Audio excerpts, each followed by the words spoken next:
বিশ্বাস করবেন কি করবেন না, একজন প্রখ্যাত ক্রিকেটার আমাদের এই দেশের, সে মানে দলে আসুক কোন দল করবে আমাদের দেখার দরকার নাই, কিন্তু সে আমাকে টেলিফোন করেছিল এবং আমার সাথে আমাদের একজন মহিলা নেত্রী নিপুণ রায় চৌধুরী ছিল, তাকে টেলিফোন করেছে, আমাকে টেলিফোন করেছে।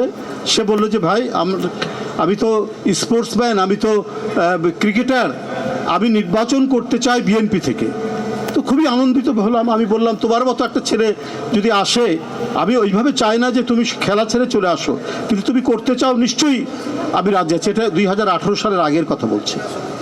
কিন্তু পরে দেখলাম সে আরেকটি রাজনৈতিক দল থেকে সে নির্বাচন করে এমপি হয়েছে।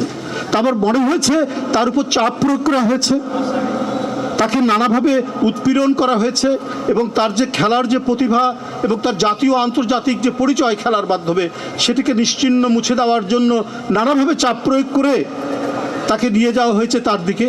এইটা কেন? আজকের আমরা একটি সফলতার জায়গায় এসেছি।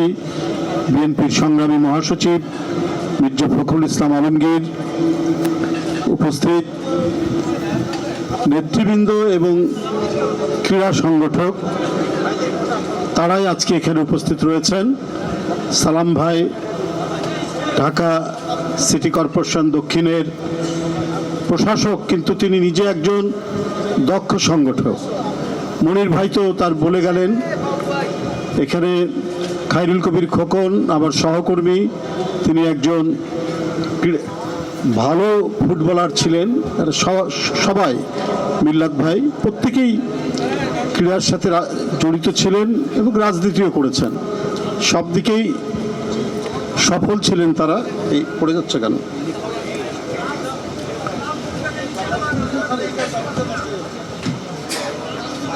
এইটা এইটা এইটা যাই হোক, সবাইকে শুভেচ্ছা জানাচ্ছি। এখানে যারা উপস্থিত রয়েছেন, অতিথিবৃন্দ,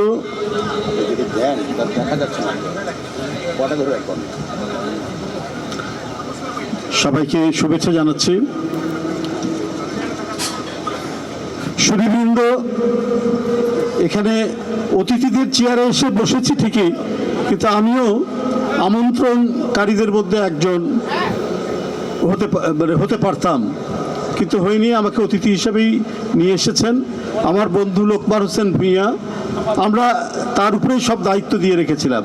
আমাদেরকে যদিও মোহামেডানের সাথে জড়িত করেছেন, সেই সমস্ত কিছু আমাদেরকে নিয়ে এসেছেন, অনেক দিন থেকেই মোহামেডানের সাথে জড়িত, কিন্তু আমরা আমাদের উপর যে দায়িত্বটা থাকা দরকার, যে করণীয়গুলো করা দরকার, সেগুলো আমরা লোকমান হোসেন ভূঁইয়ার উপরই ছেড়ে দিয়েছিলাম। বাবা তুমি করো, তুমি দেখো, আমরা তোমার সাথে আছি। এটাই ছিল আমাদের মানে এক ধরনের মনের কথা, সেইভাবেই মানে চলে এসেছে।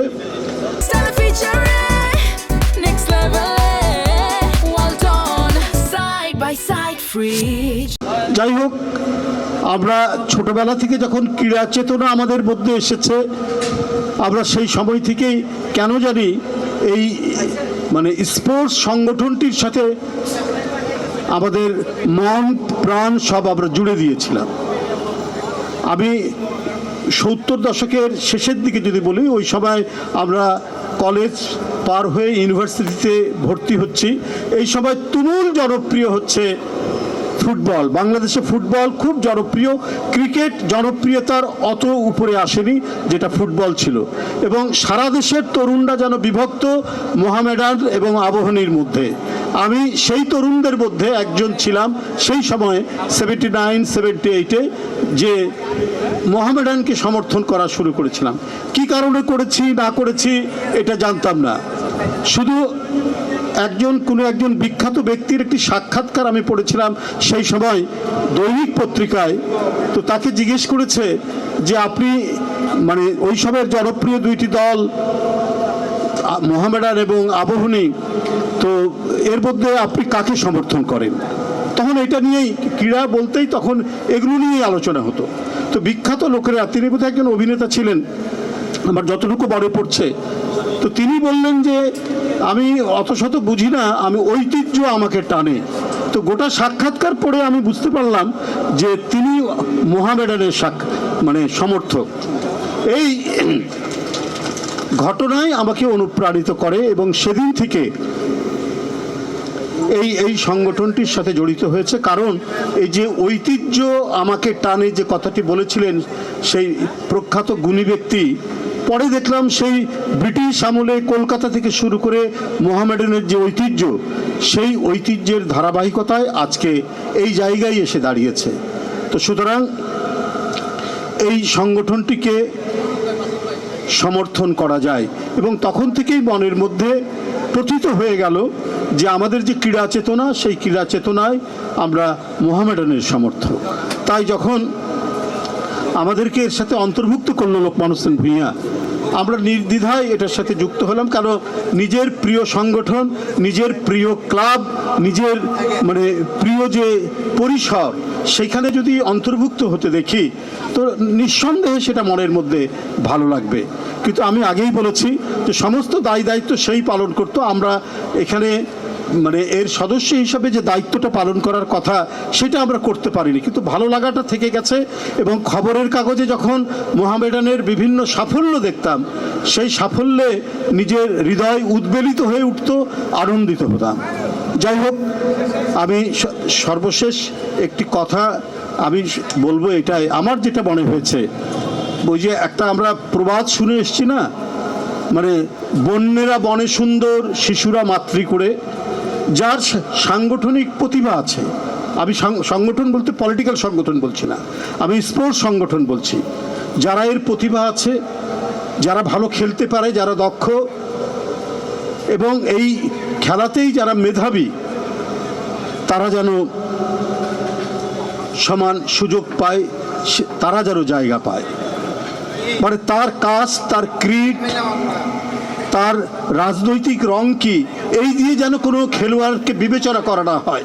এই সর্বনাশ হয়ে গেছে কিন্তু আমাদের 16-17 বছরে। বিশ্বাস করবেন কি করবেন না, একজন প্রখ্যাত ক্রিকেটার আমাদের এই দেশের, সে মানে দলে আসুক, কোন দল করবে আমাদের দেখার দরকার নাই, কিন্তু সে আমাকে টেলিফোন করেছিল।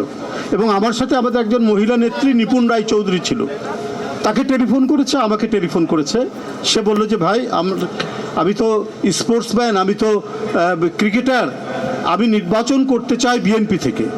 তো খুবই আনন্দিত হলাম। আমি বললাম, তোমার মতো একটা ছেলে যদি আসে, আমি ওইভাবে চাই না যে তুমি খেলা ছেড়ে চলে আসো, কিন্তু তুমি করতে চাও, নিশ্চয়ই আমি রাজি আছি। এটা 2018 সালের আগের কথা বলছি।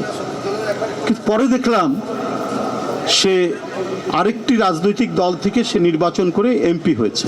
তারপর মনে হয়েছে তার উপর চাপ প্রয়োগ করা হয়েছে, তাকে নানাভাবে উৎপীড়ন করা হয়েছে এবং তার যে খেলার যে প্রতিভা এবং তার জাতীয় আন্তর্জাতিক যে পরিচয় খেলার মাধ্যমে, সেটিকে নিশ্চিহ্ন মুছে দেওয়ার জন্য নানাভাবে চাপ প্রয়োগ করে তাকে নিয়ে যাওয়া হয়েছে তার দিকে। এইটা কেন? এটা তো হতে পারে না। এই যে আমিনুল আজকে ক্রীড়া মন্ত্রী হয়েছে, ও তো খুব বরেণ্য একজন ফুটবলার ছিল, সে গোটা জাতির নেতৃত্ব দিয়েছে ফুটবলে গোটা বিশ্বে। আমি তার মধ্যে দেখেছি খেলার ক্ষেত্রে আমি কোনো বর্ণ বৈষম্য এবং তার রাজনৈতিক রং কি হবে, তার রাজনৈতিক রং থাকা যাবে কি না এবং কি হবে, আমি তার সাথে অনেক ইন্টারাকশন করেছি, মিথস্ক্রিয়া হয়েছে, আমি তার মধ্যে পাইনি। যদিও সে তখন বিএনপিতে মোটামুটিভাবে একজন দক্ষ নেতা হিসাবে নিজেকে গড়ে তুলেছে। কিন্তু স্পোর্টসের ক্ষেত্রে যে প্রতিভাবান, যার যোগ্যতা আছে, যার দক্ষতা আছে, যার মেধা আছে, তাকেই তো নিয়ে আসতে হবে। আমি আপনাদের কাছে বলে রাখি শুধু একটি কথা, যারা এখানে দাঁড়িয়ে আছেন, যার নেতৃত্বে সরকার গঠন করা হয়েছে, আমাদের প্রধানমন্ত্রী তারেক রহমান, আমি তার মধ্যেও কিন্তু দেখিনি যে সব ক্ষেত্রে, কি স্পোর্টস, কি কালচার, কি গায়ক, কি গায়িকা, প্রত্যেকটি ক্ষেত্রে দল বাছাই করতে হবে, ও আমার লোক, সে তার লোক, এইটা তার বিবেচনার মধ্যে নেই। এবং আমি দৃঢ়তার সাথে বলতে চাই, একজন ক্রিকেটার, একজন ফুটবলার, একজন অ্যাথলেট, সে যদি এই জাতির সন্তান হয়ে থাকে, সে যদি তার মেধা এবং দক্ষতার পরিচয় দিয়ে সে যদি আন্তর্জাতিক মান হয়ে থাকে, তার রাজনৈতিক পরিচয়, তার পিতার পরিচয়, তার বাবার পরিচয় যাই থাকুক না কেন, সে মূল্যায়িত হবে, সে জায়গা পাবে, সে স্থান পাবে। তার কোনো রং বিভাজিত করতে পারবে না, কোনো রং দিয়ে তাকে সরাতে পারবে না তার নিজস্ব অবস্থান থেকে। সেই পরিস্থিতি, সেই প্রক্রিয়াটাই ইনশাল্লাহ সেটা তৈরি হচ্ছে, সেটা তৈরি হবে জনাব তারেক রহমানের নেতৃত্বে। যাই হোক, আমি মনে করি যে মোহামেডানের যে ঐতিহ্য, মোহামেডানের যে কৃতিত্ব, মোহামেডান যেভাবে এদেশের মানুষের হৃদয়কে ছুঁয়ে গেছে, সেই মোহামেডান এখনও তার অস্তিত্ব ধরে রেখেছে। ভবিষ্যতে উত্তর ক্রমবর্ধমানভাবে সে তার এই সুনামকে সে ধরে রাখতে পারবে।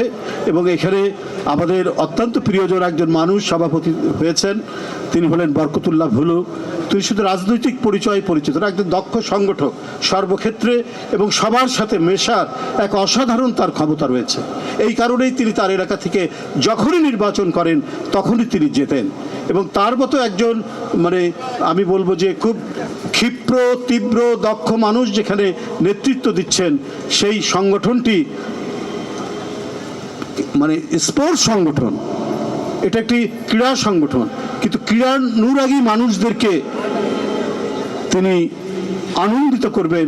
এই ক্লাবটির যে নানা শাখা আছে, সেই শাখার বিভিন্ন প্রতিযোগিতামূলক যে প্রতিযোগিতা হবে, সেখানে মোহামেডানের যে কৃতিত্ব, সেই কৃতিত্বটা তিনি আগের মতো ফিরিয়ে নিয়ে আসতে পারবেন এবং সেটা বাড়বে। তার সাথে লোকমান হোসেন ভূঁইয়া, সে তো এটাকে ধরেই রেখেছে। আমি তাদের সাফল্য কামনা করছি। নতুনভাবে তারা নির্বাচিত হয়েছেন। জনগণ প্রত্যাশা করে, সারা দেশের মোহামেডানের যারা অনুরাগী আছেন তারাও প্রত্যাশা করেন মোহামেডান তার সাফল্য, তার কৃতিত্ব এবং তার অতীতের উজ্জ্বলতা নিয়ে ফিরে আসবে সবার কাছে। সকলকে ধন্যবাদ। খোদা হাফেজ। ধন্যবাদ।